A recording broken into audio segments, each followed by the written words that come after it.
विश्वकर्मा पूजा गहना दुकान सटर ताड़ी लुट। बस्ता थाना अमरदा रोड स्थित महालक्ष्मी अलंकार दुकान लुट।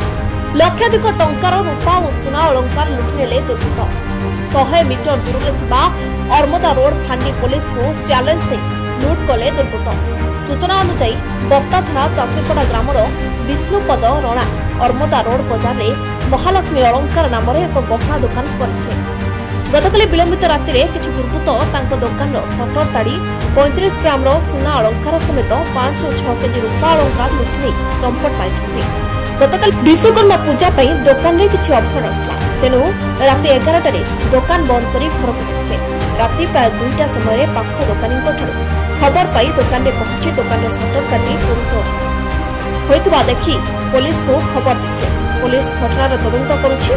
तेबे दुकान ठारू मात्र 200 मीटर दूर में अरमदा रोड फांडी रही बारंबार चोरी होता अभियोग होछि।